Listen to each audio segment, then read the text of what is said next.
कटिहार जिले के आजमनगर थाना क्षेत्र में एक नाबालिग लड़की के साथ दुष्कर्म कर उसकी हत्या कर दी गई थी, जिसे न्याय दिलाने के लिए भागलपुर में उनके परिजन दर बदर भटक रहे हैं। पीड़ित पक्ष का कहना है कि 24 मई को उनकी पुत्री लापता हो गई थी, जिसकी लिखित शिकायत उन्होंने थाने में दर्ज कराई थी। वहीं 24 घंटे के पश्चात परिजनों को बच्ची की मौत की खबर मिली। परिजनों की माने तो उनकी पंचायत में मुखिया के भाई कुसुमलाल ने पास की रेखा देवी के घर मृतिका के शव को छुपा रखा था। उन्होंने कहा कि कुसुमलाल ने ही बच्ची के साथ दुष्कर्म की घटना को अंजाम दिया और साक्ष्य मिटाने के लिए उसकी हत्या कर पड़ोसी रेखा देवी के घर छिपा दिया। मेरी बेटी 24 तारीख को गांव से मेरी अगवा करके जो कि उनको कुसुमलाल ने रेखा देवी के घर में छुपा के रखी। अब जो कि हम खोजबीन करने लगे तो जो कि खोजबीन नहीं पता चला। फिर जो कि हम नीतू कुमारी उनकी सहेली थी, उनको पूछे तो नीतू कुमारी भी बोली कि नहीं मिल है यहाँ। जो कि उसके बाद जो कि फिर रेखा को भी पूछे तो वो भी बोला कि नहीं है। उसके बाद हम लोग थाना में जाके रिपोर्ट किए। रिपोर्ट करने के बाद भी जो कि पुलिस प्रशासन जो कि कोई उसका जो कि छानबीन नहीं किया। उसके बाद 25 तारीख को जो कि हमको 25 तारीख का शाम को एक दूसरा लड़का हमको फ़ोन करके बोला कि यहाँ जो कि रेखा के घर में जो कि लाश मरी पड़ी है। तब जो कि हम पूरा गांव को जो कि आवाज़ लगा के ले आके जो कि लाश को जो कि बरामद किए। तब जो कि रेखा देवी कौन है? रेखा देवी जो कि बाजू वाली है। अच्छा। मुखिया का भाई जो है वही जो कि कुसुमलाल है। क्या किया आपकी बेटी के साथ? क्या घटना हुई? मेरी बेटी के साथ जो है कि बलात्कार करके मार डंगा के जो है कि फांसी लटका दी। कौन किया है यह घटना को? कौन अंजाम दिया? कौन किया है यह घटना? ये कुसुमलाल और रेखा देवी और उसी गांव उसका पड़ोस बिरादर का सब मिलके। कुसुमलाल वहाँ के मुखिया हैं? उसका भाई मुखिया है।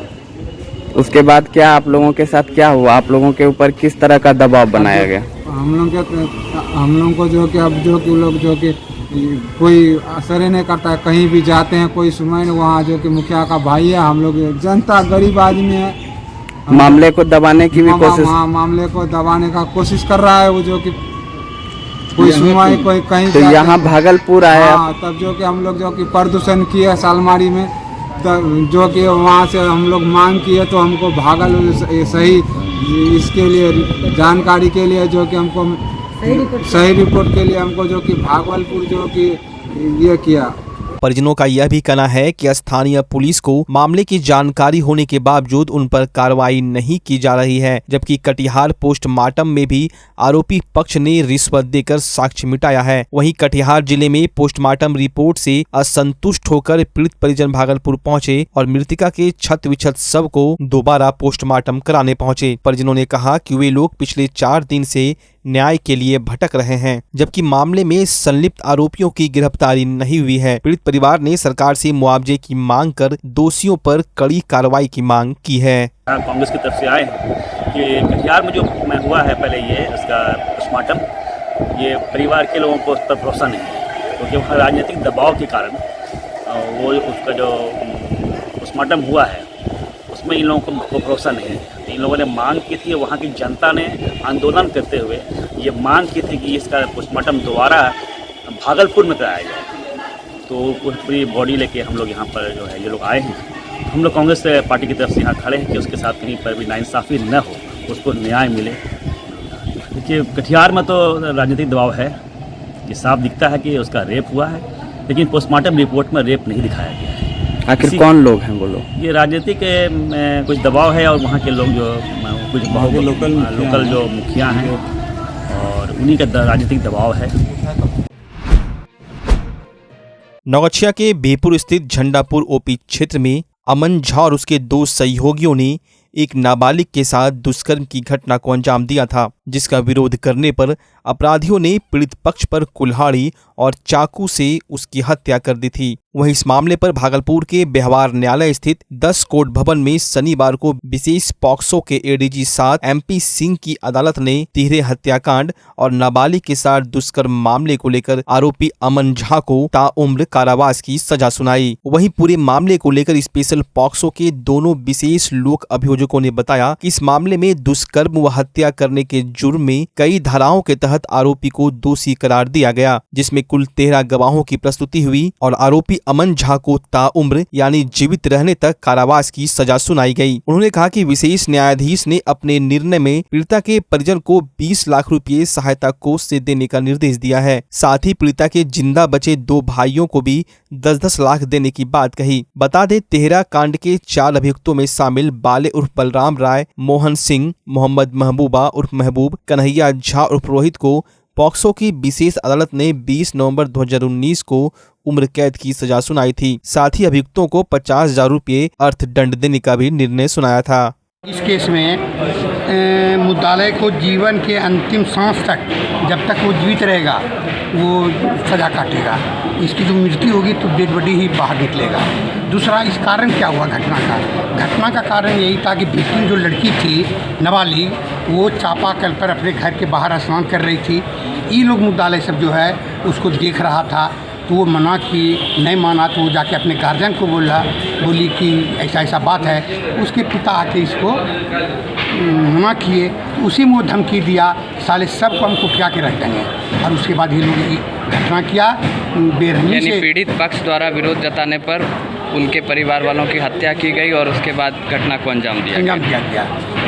और 2 का तो डेथ वहीं पर हो गया था, स्पोटे पर, घरे पर। और एक तो लड़का जो था वो हॉस्पिटल जाते जाते डेथ हो गई। और ये भी मरणोपरांत था।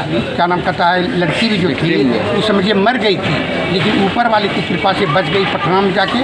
और वहाँ तब जब होश हुआ 20 दिन के बाद, तब वो बयान दी है SP साहब अंतर्गत आज इसको सज़ा दिया गया अंतिम सांस तक। और विक्टिम को जो है इसको सरकार की ओर से जो मुआवजा मिलेगा उसको जो है 20 लाख रुपया उसको, और 2 भाई बचा है, 2 भाई जो बचा है बचा हुआ जिंदा, उसको 10-10 लाख रुपया सरकार की ओर से मुआवजा के लिए विभिन्न धाराओं के अंतर्गत जो मिला इसको मुआवजा दिया गया, वो विक्टिम को सबको मिलेगा। सर, मुआवजा नहीं देने पर क्या अतिरिक्त? हाँ, मुआवजा अंतिम सांस से हर सेक्शन पर जो है 148 के अंतर्गत अगर मुआवजा नहीं देने पर 6 महीना है। ये जो है आजीवन कारावास। अब मुआवजा जो देगा वो सरकार की ओर से मुआवजा। और ये जो इस पर जो दिया गया तो इसके 6 महीना का सज़ा है। अगर मानिए कि ये 10 वर्ष का सज़ा दिया गया, 307 में अटेम्प्ट टू मर्डर में भी ये प्रयास किया गया विक्टिम को मारने का, तो इसमें 10 वर्ष का सज़ा दिया गया। अगर मान लीजिए कि ये सज़ा का जो रकम नहीं दिया गया 10,000 रुपया, तो इसमें जो है 6 महीना का इससे सज़ा का है। पुलिस जिला नौगछिया परबत्ता थाना क्षेत्र के विक्रमशिला सेतु पर पाया नंबर 11 और 12 के बीच एक मिट्टी लदा ट्रैक्टर पुल की रेलिंग से टकरा गया, जिस कारण ट्रैक्टर पर सवार एक मजदूर की मौत पुल के नीचे गिरकर हो गई। मृतक की पहचान भागलपुर के 0 माइल थाना क्षेत्र के मीराचक निवासी 25 वर्षीय पंकज कुमार के रूप में हुई है। घटना के तुरंत बाद मौके से ट्रैक्टर चालक भागने में सफल रहा, जबकि घटना की सूचना मिलते ही जाह्नवी चौक TOP प्रभारी हरिकिशोर सिंह दलबल के साथ घटना स्थल पर पहुंचे और मृतक का शव कब्जे में लेकर परबत्ता थाना पुलिस को सूचना दी। सूचना के बाद मौके पर पहुंचे परबत्ता थाना पुलिस ने मृत मजदूर के शव को थाने पर ले जाकर मामले की सूचना मृतक के परिजनों को दी। थाना पहुंचे मृतक के भाई बासुकी तांती ने बताया कि उसका भाई मजदूरी का काम करता था और मिट्टी लाने के लिए वह ट्रैक्टर चालक के साथ नौगछिया हाई लेवल की ओर गया था। उसको सामने सूचना मिली कि सड़क हादसे में उसका भाई मारा गया, जिसके बाद वह अन्य परिजनों के साथ परबत्ता थाना पहुंचा। वहीं घटना के बाद परिजनों का रो रो कर बुरा हाल है। नौगछिया तरफ से भागलपुर की जा रही थी। विक्रमशिला पुल का भी सामने में है 12 नंबर पाया के पास। चालक का नियंत्रण खो देने के कारण ये रेलिंग के दाहिने तरफ चाका तोड़ते हुए रेलिंग बचा हट गया, इंजन जो सामने है। और जो चालक जो है इसी में भी दबा हुआ है। इसको किरान मंगवा रहा है, गाड़ी खिंचा कर तो डेड बॉडी से निकाला जाएगा। तो ये किसके एरिया में आता है, नगोछिया में या भागलपुर में? ये आपका जो एक्सीडेंटल एरिया क्षेत्र है नगोछिया में है। नगोछिया में? हाँ, हाँ। तो इसमें क्या लदा हुआ है अभी सर? खेत से काट के बालू ले जा रहा है। किधर जा रहा था ये? भागलपुर की ओर।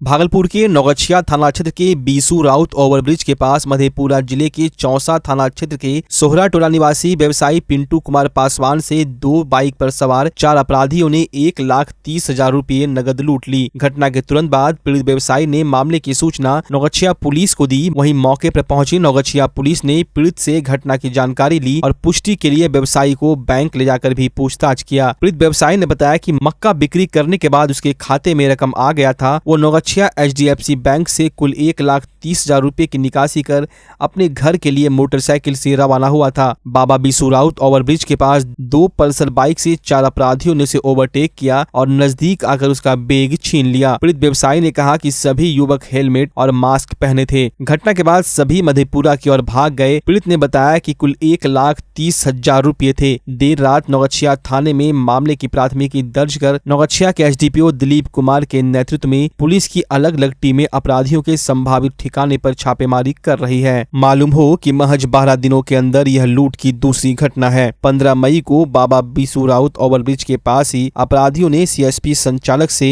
6,61,000 रुपये लूट लिए थे। HDFC बैंक से 1,30,000 रुपया निकासी करके जा रहे थे। बस 0 माइल ओवरब्रिज के पास 2 बाइक से पल्सर बाइक से सादा नंबर प्लेट से पीछे से ओवरटेक करके हथियार दिखा के बस पैसा छीन लिया। पैसा किस चीज़ में लेकर जा रहे थे? बैग में पैसा था। बैग छीन लिया? बैग छीन लिया। तो क्या मतलब बंदूक भी हथियार भी निकाला? हाँ, हथियार दिखा के छीन लिया। तो उसमें कितना लोग था, क्या ठो गाड़ी था? 2 गाड़ी था, 4 आदमी। 2 मोटरसाइकिल था? कौन मोटरसाइकिल था? पल्सर था। पल्सर गाड़ी था। और किस तरह का अपराधी था, मतलब चेहरा ढका हुआ था क्या? सब लंबा था जी, उनका हेल्दी चेहरा था सबका। और हेलमेट पहना हुआ था? सब लोग हेलमेट लगाया हुआ था? पीछे में भी 2 आदमी था? जी।